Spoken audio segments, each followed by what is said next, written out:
Hey folks, Todd Coburn here with your Aerospace Structures series. This video is on replication in NASTRAN. This is a very powerful feature, especially before PATRAN and FEMAP came out. It's a very powerful method of creating models quickly and efficiently by hand in the input file. It's a little less needed now that PATRAN and FEMAP are so capable in that regard.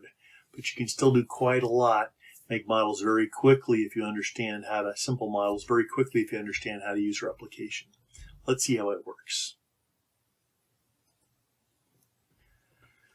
So let's recall back in video, was it 2C, I believe, we covered the thermal analysis of a rod. One of the models we looked at was a fixed rod subjected to a temperature change.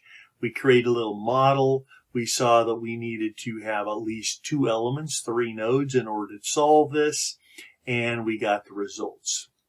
Now, if you want more definition, or perhaps in some cases a little more accuracy, you can put more elements along that rod, break it up even further, although it gets a little tedious to make all the grid points and all the elements and all the constraints and all this.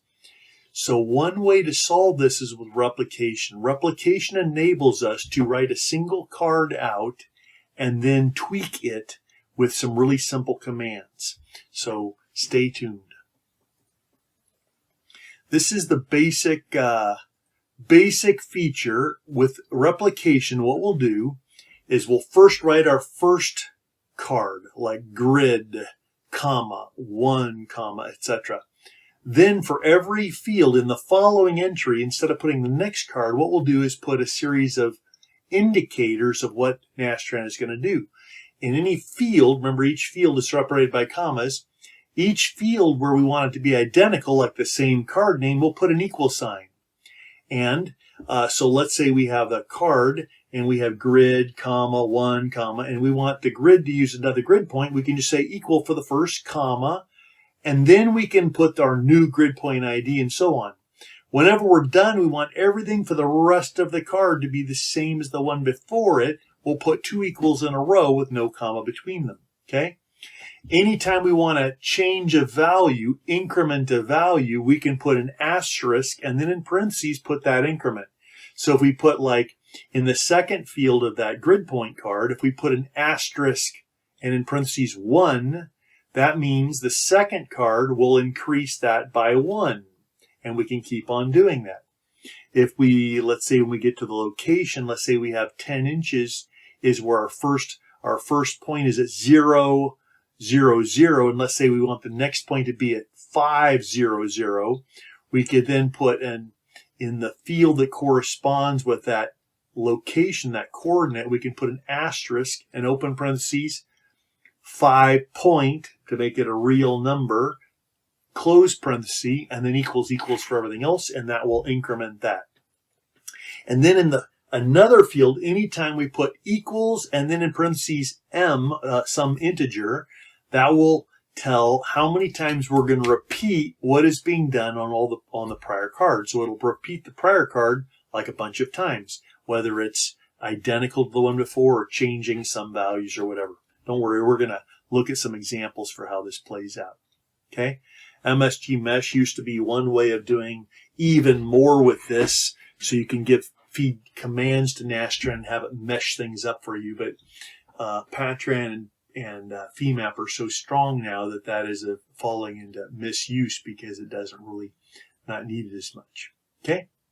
Now, whenever you use, in some versions of NASTRAN don't recognize replication anymore. So Autodesk's version of NASTRAN, Autodesk NASTRAN, Inventor NASTRAN, I think they call it, does not recognize replication at all, or doesn't appear to. I haven't figured out how to make it work.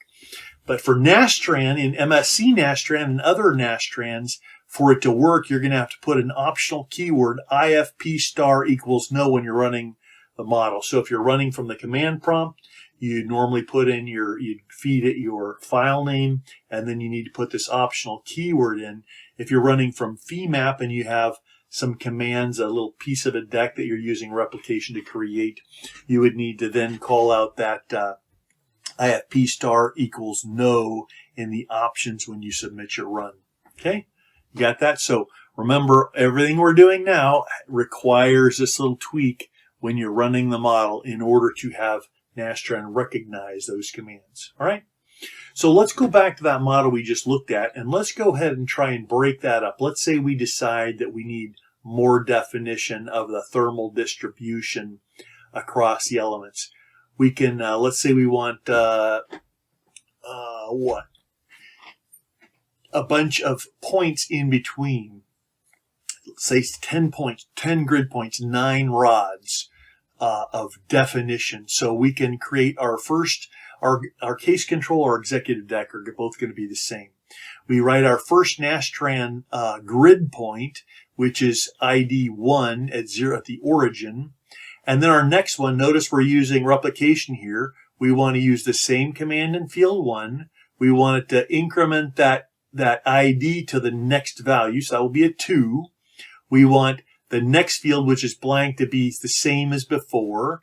The next field we want to increment by 2 real numbers, so 2.0. So it was 0, and now it's going to be 0 plus 2 is going to be 2.0. And everything to the right of that is the same, which means comma 0, comma 0. And then we have an equal, and in parentheses 9, which means it's going to repeat that last card 9 more times. So the second card, we ratcheted up the ID to 2, and now it's going to ratchet it to 3, 4, 5, 6, 7. In the 1, 2, 3, 4th field, we see we're ratcheting the location up by 2. So the first point was at 0, the second point was at 2, the third point will be at 4, 2 more from the one before, 6, 8, and so on. So the trick here is paying attention and carefully planning out your model. If we have, say, this is going to, notice our first grid point is ID 1. Our second one is the second line, which will be ID 2. If we do that 9 more times, that will give us 11 grid points. Now that means we're going to need 10 CRODs. So we create our first rod from 1 to 2, as we see here. And then we're going to increment the ID. And then we're going to keep the same property card, and then we're going to increment the 2 IDs of the nodes it attaches. Then it'll be, the first one was 1 to 2, the second will be 2 to 3, 3 to 4, and so on. And we're going to do that 8 times.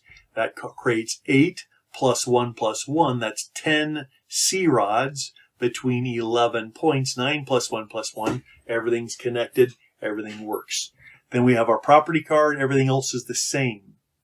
So if we run this model, this is what we're going to get.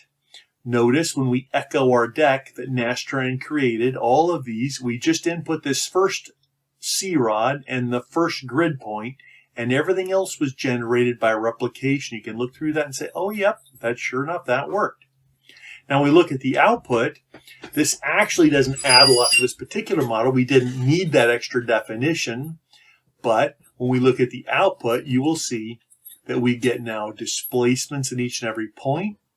We get forces at the constraints and our forces in our rods. Now notice we have a lot more displacements than we did before. We have a lot more forces in the rod elements than we did before. Now this is all constant force, so all the forces are the same, and this was completely constrained, so nothing was able to move, so our deflections are 0, but you get the point, okay? And then for our stresses, I think this is going to show our stresses.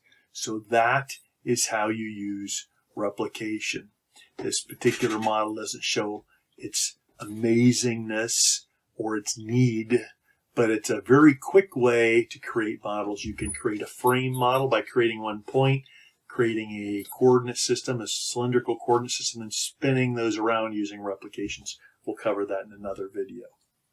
So you got that? That's how you use replication. We focused on a thermal model here, but this will work with any kind of model you run, as long as you have that IFP star equals no specified. Give it a shot. Enjoy.